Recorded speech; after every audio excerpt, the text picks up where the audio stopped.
Oi, pessoal, boa noite. Começando aí mais um Boletim Invest News e hoje a gente vai falar sobre o Ibovespa, que encerrou o dia em alta e muito impactado pelos Estados Unidos por conta aí de dados de inflação abaixo do esperado pelo mercado. A gente vai entender por que, né, esse dado abaixo do esperado veio aí para, digamos, deixar o tom mais otimista também aqui no mercado brasileiro. Também vamos falar sobre o balanço da XP, que caiu, a empresa acabou caindo forte. Hoje a gente vai entender quais foram os pontos negativos aí do balanço trimestral da empresa. E para falar sobre esses assuntos, a gente tem hoje aqui a participação do Edu Pérez. Edu, boa noite, tudo bem contigo?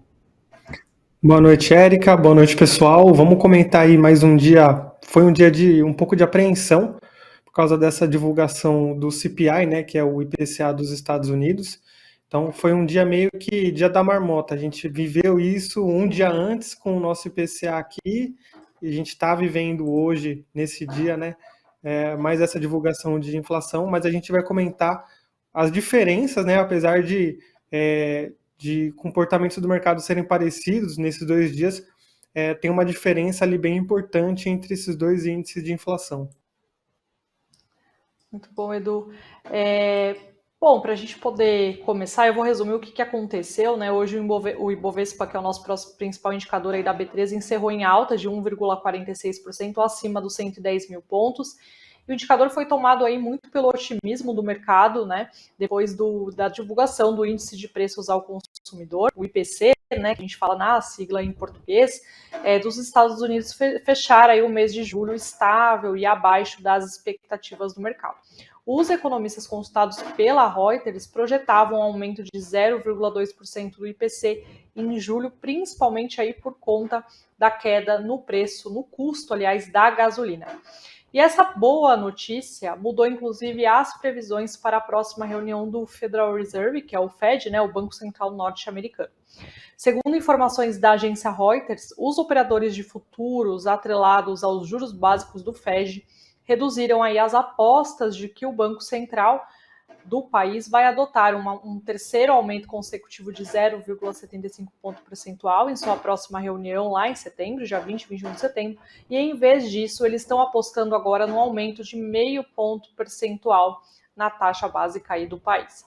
E a gente separou um comentário aqui da Ativa Investimentos que disse o seguinte: os dados de hoje eles reforçam a expectativa do mercado de que o Fed passará a adotar um tom menos agressivo no ciclo de alta de juros e começa, né, a criar um cenário de maior apetite a risco, impulsionando tanto a Bolsa Brasileira como as bolsas em Nova York, que também operam em alta. Ali no caso, esse comentário foi divulgado durante o pregão, né, o funcionamento do pregão.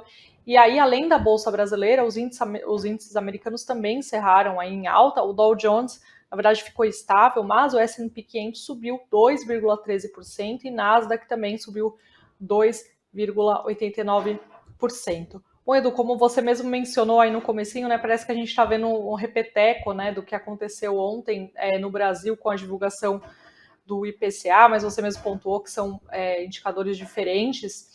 E, na verdade, eu queria entender se essa estabilidade da inflação nos Estados Unidos, na sua opinião, ela pode ser um pouco falsa, né? Que existe esse receio, porque está muito atrelada à queda de combustível, aqui no Brasil também, né? Combustível, energia elétrica. Queria entender a sua opinião se o Ibovespa você acha que vai continuar aí refletindo essa notícia positivamente nos próximos dias. Ótimas perguntas, viu, Érica?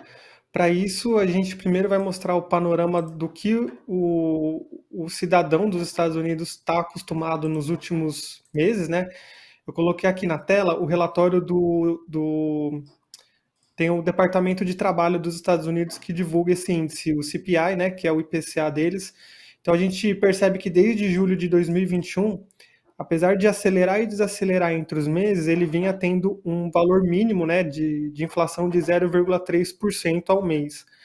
E aí fica até evidente aqui que em julho de 2022 essa variação veio em 0%. Então, para o cidadão dos Estados Unidos, realmente as coisas, no geral, devem ter parado de subir no mês de julho, mas não significa necessariamente que tudo parou de subir, né? Porque a gente tem que lembrar que esses índices de preços, eles na verdade são médias ponderadas, né? Mas eu acho que esse resultado de hoje, ele é até melhor do que o nosso IPCA, porque o que a gente teve no IPCA, que veio registrado com uma deflação em julho, na verdade, ele tinha um impacto do corte do ICMS sobre combustível e energia. Então você teve uma deflação que não foi, aliás, não foi natural, ela foi um pouco artificial. Claro que tiveram vários itens que desaceleraram a alta no nosso PCA, e isso fica evidente. Então, quando a gente faz a gente mede PCA desconsiderando combustível e habitação, a gente pode dizer aí que é o IPCA ex combustíveis e habitação. Ao invés de ter uma deflação de 0,68%, a gente teria, na verdade, uma alta de 0,48%. Então, é uma alta que, em comparação com outros meses que a gente teve alta de mais de 1% no mês, a gente teria tido uma alta de 0,48%, que é um número razoavelmente aceitável se você parar para pensar que, no acumulado em 12 meses, esse 0,48 também traria a inflação em 12 meses para um nível menor do que estava sendo medido antes.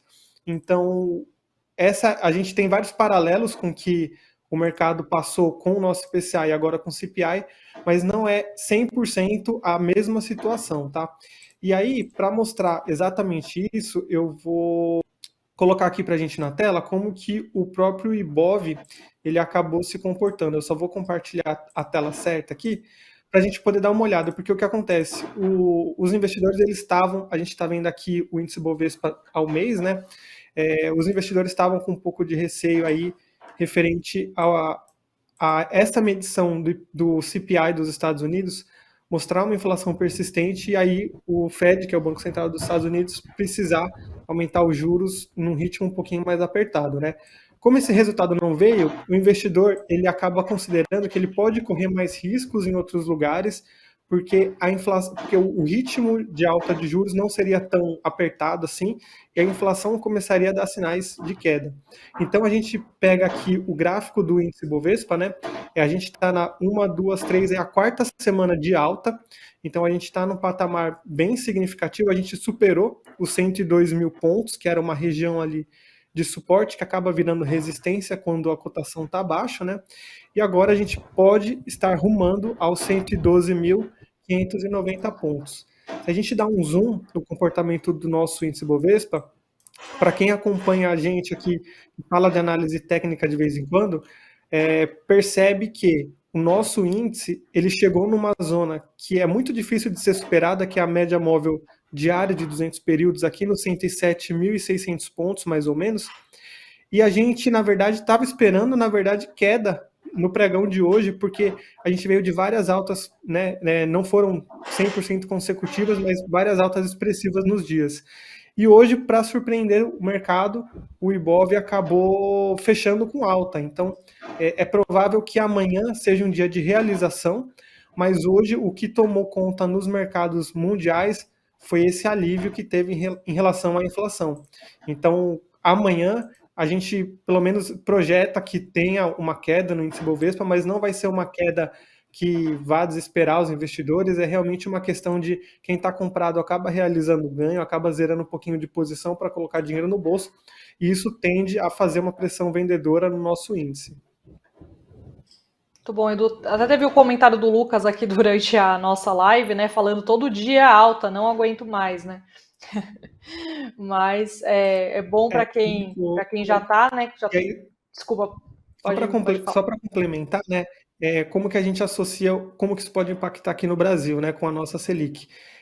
Se a gente maximizar o exemplo aqui, ou melhor, simplificar o exemplo ao máximo, se a gente tivesse 2% de juros nos Estados Unidos e 2% no Brasil, se os Estados Unidos sobe os juros de 2 para 2,5, não faz sentido o investidor correr o risco de se investir no Brasil ganhando 2, porque seria uma taxa menor para se investir num país mais arriscado. Então, por tese ali, por teoria, o Brasil sempre teria que ter um spread sobre as taxas do governo dos Estados Unidos, né, das taxas das treasuries. E aí o mercado, o que ele faz? Ele estava esperando um resultado X para a inflação, o resultado agradou o mercado, e aí o que acontece? As taxas dos Estados Unidos caem um pouquinho com isso, a nossa taxa aqui ela se mantém ou ela pode cair também, e aí o investidor de bolsa ele topa correr mais risco. Então, tudo está entrelaçado ali, juros, moeda e bolsa, tá tudo numa coisa só. Às vezes a gente acaba até separando, tratando como coisas diferentes, mas tudo interligado. Muito bom. É isso aí, então, Edu. Vamos passar agora para as notícias do dia. Separamos um resuminho aqui para o pessoal de casa. Bom, começando pelas vendas no varejo, hoje o IBGE divulgou, né, dados da pesquisa mensal do comércio, a PMC, mostrando que as vendas recuaram 1,4% em junho, quando a gente compara com o mês de maio. Em relatório, o Itaú BBA apontou que o número ficou em linha com a sua projeção, que era de uma queda de 1,5%, mas abaixo aí da mediana das expectativas do mercado aí no geral, que era de uma queda de 1%. Nos primeiros 6 meses do ano, o IPC, aliás, o IPC não, o PMC, que é a pesquisa mensal do comércio, ela acumula uma alta de 1,4%, se a gente for comparar aí ao mesmo período do ano passado. E nos últimos 12 meses, a perda chega aí a 0,9%. Agora, falando um pouquinho sobre o mercado corporativo, hoje a Irani divulgou a data da distribuição de 23,6 milhões de reais em dividendos intercalares, o que equivale aí a 0,09 por ação, 9 centavos, um pouquinho mais do que 9 centavos por ação. Os proventos foram aprovados pelo Conselho de Administração da companhia em reunião realizada bem no comecinho de agosto. O pagamento será feito em 26 de agosto deste mês, aliás, em 26 de agosto, e terá como base a posição acionária em 8 de agosto de 2022. Então, a data de corte para receber os dividendos da Irani já foi encerrada, já passou. Agora, falando um pouquinho sobre os balanços das companhias, né, que ainda a gente está passando por uma temporada aí de balanços financeiros. Começando pela Copel, depois que ela informou um prejuízo líquido de 522,37 milhões no segundo trimestre de 2022, a empresa acabou caindo, né? Lembrando que a empresa estatal, né, que fica lá no Paraná, empresa de energia, acabou encerrando o pregão de hoje em queda de 1,92%, negociada a R$ 7,17. E aí o que aconteceu é que a empresa reverteu o lucro que ela tinha reportado no mesmo período do ano passado, que foi de 1 bilhão, com esse registrando aí agora esse prejuízo no mesmo período referente ao ano passado.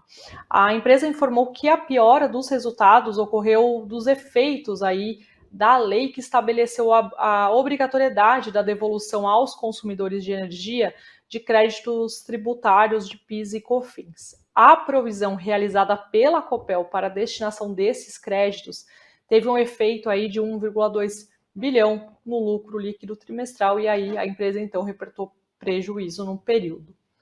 Falando sobre CVC, o grupo de turismo, né, caiu hoje, a ação da empresa caiu 0,57%, negociada a R$ 7,03, embora a ação tenha até ensaiado subir hoje, né, no início ali da manhã, o papel registrava alta, mas acabou invertendo esse caminho aí positivo e encerrou em queda.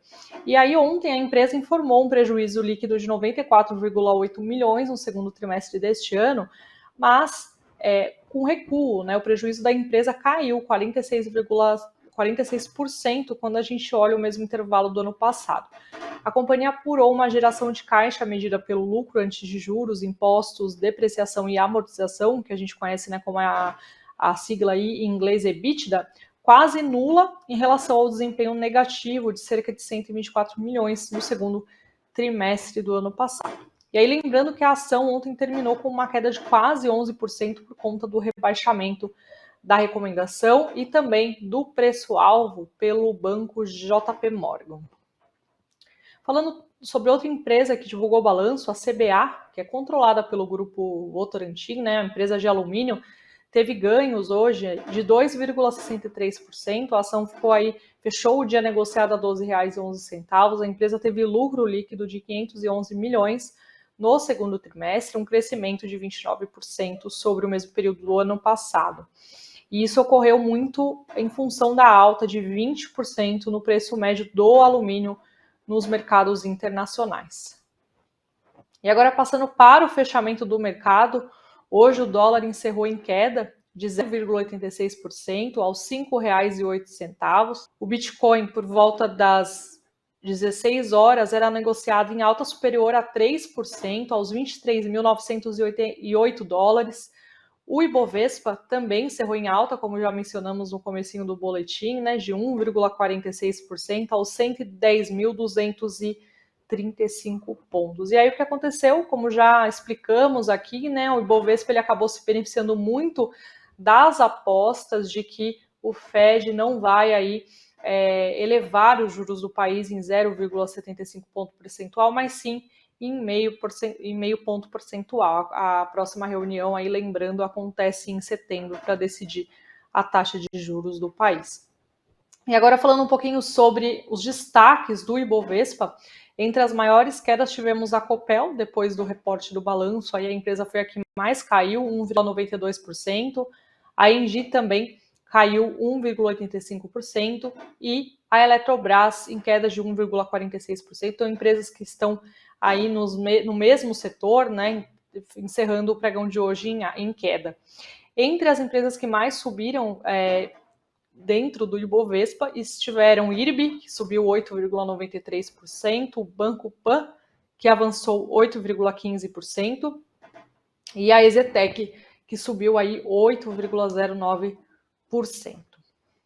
E agora sim, falando do nosso próximo tema, né, que são as ações da XP que caíram forte hoje no pregão. O BDR, que é o recibo da ação da companhia, negociado aqui na B3, né? Lembrando que a XP não tem, ela não emite ação direta aqui da B3, né? Por isso que quando a gente investe na empresa, a gente investe nos recibos negociados lá nos Estados Unidos. Então, hoje aqui despencou mais de 13% e fechou aí o dia negociado a R$ 103,44. E aí o que aconteceu? A empresa informou um lucro líquido de 1,05 bilhão de reais entre abril e junho, né, no segundo trimestre deste ano, um avanço de 1% em relação a um ano antes. A receita líquida da XP ficou em 3,43 bilhões de reais, 14% aí superior em relação ao segundo trimestre do ano passado, e a captação líquida da empresa ficou em 43 bilhões de reais, um número aí 43% menor em relação ao mesmo período do ano passado. E o que chegou aqui, no caso, por que a empresa terminou hoje o pregão em queda? Por conta das margens da empresa, né? As margens acabaram recuando, só para a gente entender, o EBITDA ajustado ficou em 1,22 bilhão de reais, uma queda de 2% no comparativo anual, e a margem EBITDA acabou aí encolhendo 5,9 pontos percentuais, chegando aí a 35,4%. A gente separou aqui dois relatórios, um do BTG Pactual, afirmando que depois da XP relatar resultados, né, no primeiro trimestre mais fracos do que o esperado, a XP teve uma melhora no segundo trimestre, mas com números abaixo das expectativas aí do banco de investimentos.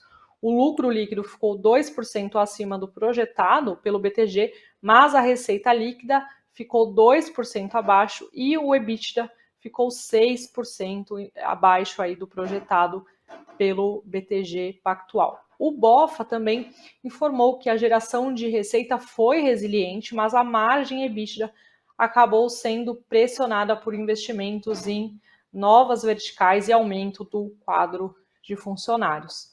Bom, Edu, passando agora a palavra para você, como é que você avalia esse balanço aí? É de se preocupar nessa queda de margem? Enfim, queria a sua avaliação. Vamos lá. Você falou até do BTG, e aí não falando do relatório do BTG em si, mas dos resultados que o BTG divulgou, né, para esse segundo trimestre. E aí o BTG veio do melhor trimestre da história dele, com aumento em rentabilidade, enquanto a XP perdeu aí 2% do EBITDA ajustado, né, na comparação anual. E o que afetou bastante foi o aumento de mais de 40%, né, para ser mais específico, 41% nas despesas administrativas, quando a gente compara com o trimestre anterior. Isso aconteceu muito por causa da expansão de 60% do quadro de funcionários que eles fizeram aí essa expansão no ano de 2021. E aí o que afeta o mercado é que, na verdade, aqui é que o aumento de gastos em um momento de cenário econômico difícil, seja por juros altos ou por inflação alta, que é o que a gente está vivendo, a gente está vivendo os dois ao mesmo tempo no Brasil e provavelmente nos Estados Unidos também.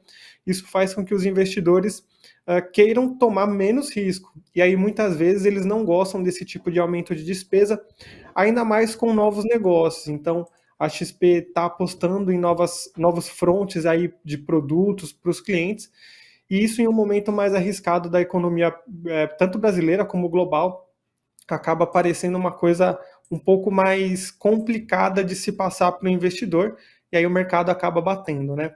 Olhando agora a parte gráfica das ações, né, dos BDRs, na verdade, igual você falou, Érica, a gente está olhando aqui o gráfico semanal do BDR, então, aliás, não é nem do BDR, é da Stock mesmo, então é cotado tudo aqui em dólar. Por que eu achei interessante a gente trazer esse gráfico aqui? Porque a gente, não faz muito tempo, ali, ó, fevereiro mais ou menos e março, deixa eu até colocar aqui certinho, o que aconteceu? As ações lá nos Estados Unidos, elas chegaram a trabalhar próximo dessa linha roxa aqui, que é a média móvel de 21 períodos, tá? Então, o ativo ele ensaiou uma alta, mas ele acabou falhando essa reversão da tendência, então ele continuou em queda, né? Isso aqui a gente consegue ver meio que claro aqui no gráfico. Agora, o comportamento dessa semana, né, para esse ativo, ele está ficando um pouco parecido, né? Então, apesar da minha seta ser bem feia, eu acho que dá para entender que o ativo voltou para próximo dessa média de novo, que é a linha roxa, e ele agora está fazendo um movimento que normalmente, né, não significa que é isso que vai acontecer, mas normalmente você tem o último suporte como alvo se a tendência for continuar. Então, a gente teria aí a ação nos Estados Unidos com grande chance de cair até 17,82, né, 17 dólares e 82 centavos. Claro que, se isso não se confirmar, né, a ação pode ter a primeira resistência em 27 dólares e 40 centavos, mais ou menos. Então, para quem tem o ativo tanto lá fora como o BDR aqui no Brasil, isso acaba sendo refletido.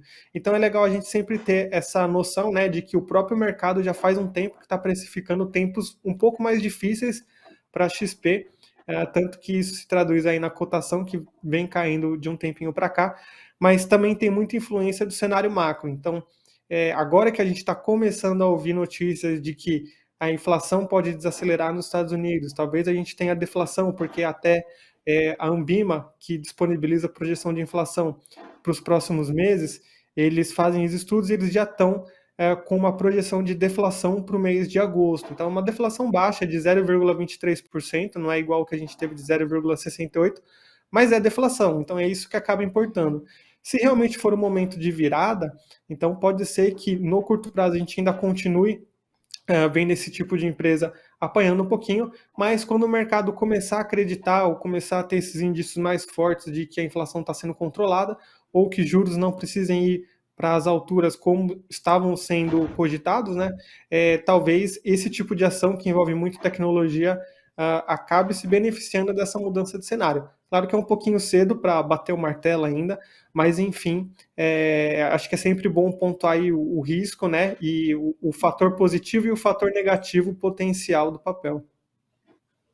Muito bom, Edu, é isso. Não sei se você tem mais algum comentário aí que você queira fazer nesse finalzinho do programa.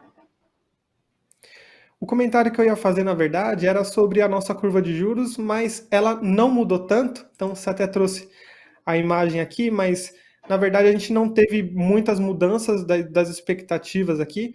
O que aconteceu foi, como a gente teve muitas quedas no finalzinho do mês passado e o comecinho desse, a gente observa hoje é mais um ajuste na curva, então às vezes os investidores se posicionando de novo na curva de juros, fazendo as suas apostas ali, mas nada que mude o cenário. A tendência ainda, eu entendo que se as projeções de inflação controlada continuarem a serem projetadas, né, a serem feitas pelos órgãos ali que fazem esse tipo de análise, talvez a gente tenha quedas ainda na curva de juros, e aí isso favorece quem tem título com componente pré-fixado e quem tem bolsa também. E aí não significa que quem tem pós-fixado vai perder dinheiro, não. Você só ganharia, o seu retorno potencial seria um pouquinho menor, mas você ainda ganha, né? Você ainda tem a rentabilidade positiva. Legal. E aí, por isso que hoje os papéis ligados aí ao mercado interno subiram hoje forte aí, digamos assim. Isso, exatamente. Uhum. É isso aí. Então, Edu, muito obrigada aí mais uma vez pela sua participação.